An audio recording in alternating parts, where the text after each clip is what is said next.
Why are so many grown-ups talking about Georgia?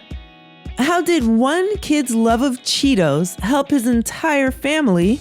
And what can we learn from kangaroos?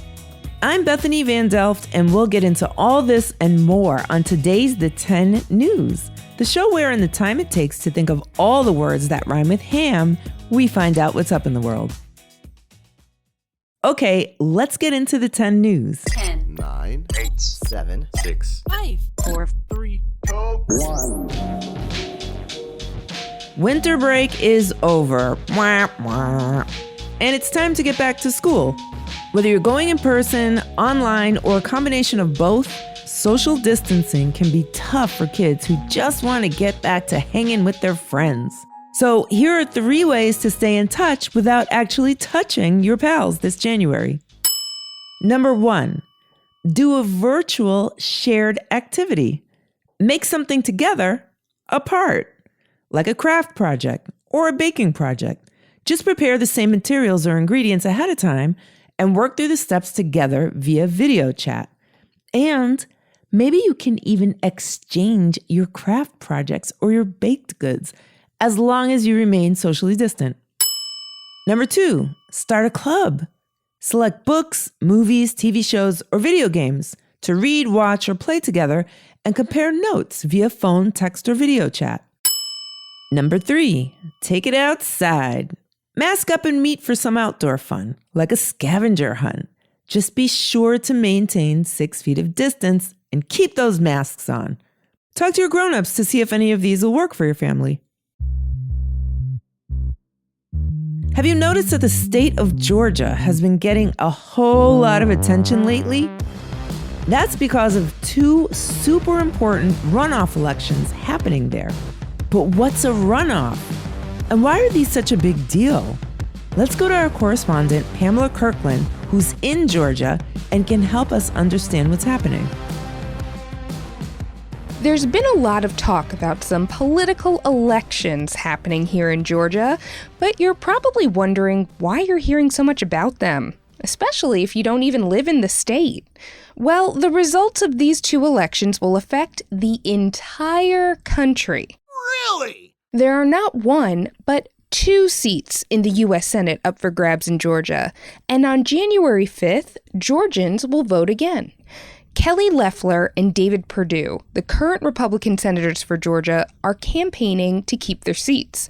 They're running against Democrats Raphael Warnock and Jon Ossoff. Back in November, none of the candidates received more than 50% of the vote. That meant they would need to hold another election, called a runoff.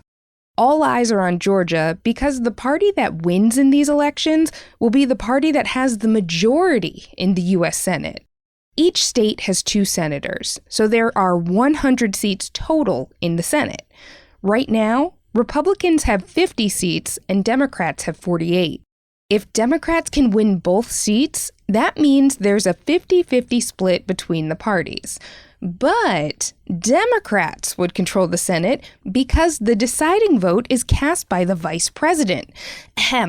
That would be Vice President Kamala Harris after the Biden administration takes over. If the Republicans win 1 or both seats, they will remain in control. So you can imagine people are really anxious to see who's going to win. And both parties are spending a ton of money to make sure their candidates come out on top. It's become the most expensive Senate race ever. All I know is that I can't wait for this election to end so I can stop seeing political ads all the time. Thanks, Pamela. She'll be back in our next episode with an update of the runoff results. While we're on this subject of competition, did you know that the classic Dr. Seuss book, Green Eggs and Ham, was written on a bet? Huh? That's right. Apparently, Dr. Seuss's editor bet him that he couldn't write a story in 50 words. Well, he could, and he did. The timeless tale of Sam I Am is told using only 50 words. Booyah! Do you think you could write a story using only 10 words? Try it. and send it to us at hello@the10news.com. Do you have a favorite snack? Do you love it so much you'd start a business just so you could buy more of it? That's pretty much what happened to 8-year-old Aaron Moreno. Our correspondent Ryan Nurse has more. This is the story of a boy who, in a year plagued by a global pandemic, did some truly heroic things. And he did it all for the love of... Hot Cheetos with cheese! That's right. If you haven't heard of them, that's spicy hot Cheetos topped with a warm blanket of nacho cheese. Sounds delicious, right? Okay, snap out of it. I'm getting ahead of myself. Let's rewind. Back in March of 2020, the COVID pandemic started taking a toll on businesses across the country. Many Americans lost their jobs. One woman in East Los Angeles, a single mother named Bernice Pacheco, lost not one, but 2 jobs. Her 8-year-old son, Aaron Moreno, remembers the moment he knew they were in real financial trouble. He saw the ice cream truck and asked his mom for $3 to buy some, that's right, hot Cheetos with cheese. When his mom said she couldn't afford it, he understood. He knew she was struggling. They had even lost their housing. We were living in a shed. Living in a shed, and without Aaron's 10-year-old sister, Eileen. Because of their financial struggles, she had been sent to live with her grandparents in Mexico. But Aaron had an idea. He could help out by selling something he loved, plants. Bernice gave him her last $12. Aaron used it to buy one of his favorite types of plants. They're called succulents. They're really small, and I had 8 of them. Armed with just $12 and a dream, Aaron hit the streets.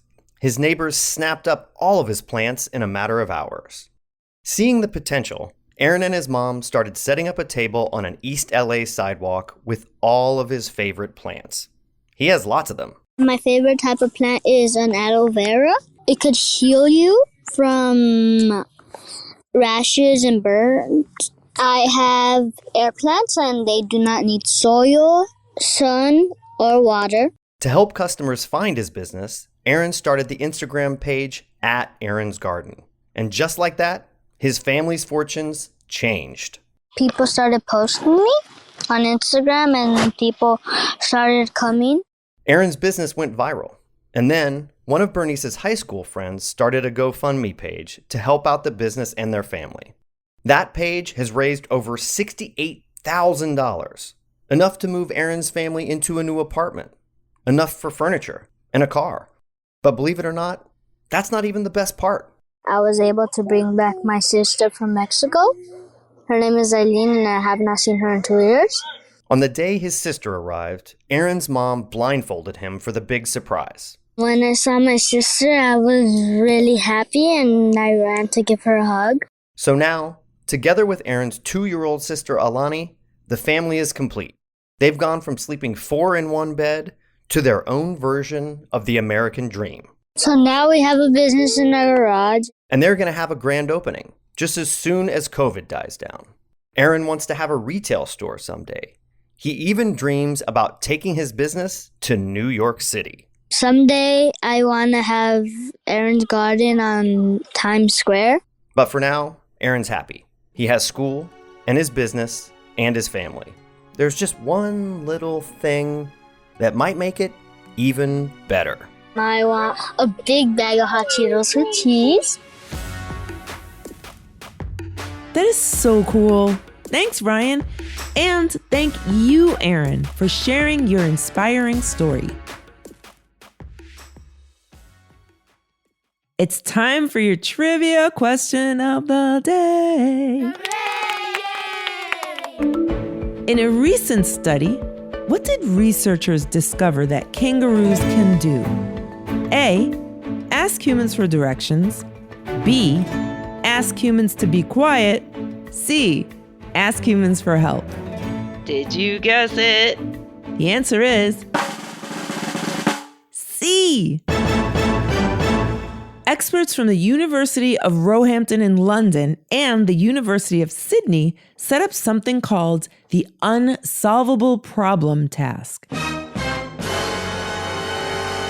Researchers gave kangaroos food inside of a container they couldn't open, and observed that once the kangaroos realized they couldn't reach the food on their own, they looked intently at the humans, in some cases even nudging them to ask for assistance. Crikey. This study shows that it's not just domesticated animals like dogs or horses that can communicate with humans like previously thought. Just imagine the possibilities. Koalas asking for directions, badgers asking for music advice. What? Okay, maybe not, but the science is exciting, isn't it? Time is up. That's the end of the 10 for today, but you can catch new episodes on Tuesdays and Thursdays. The 10 News is a co-production of Small But Mighty Media in collaboration with Next Chapter Podcasts and distributed by iHeartRadio. The 10 News writing team is led by editorial director Tracy Crooks, with contributions from Stephen Tompkins, Pamela Kirkland, and Ryan Nurs. The creative producer is Jenner Pasqua. Marketing is led by Jacob Bronstein, with social media and web support by Stephen Tompkins and Adam Farr. Editing and sound design by Pete Musto under the production direction of Jeremiah Tittle. Executive producer Donald Albright and show creator Tracy Leeds Kaplan round out the team.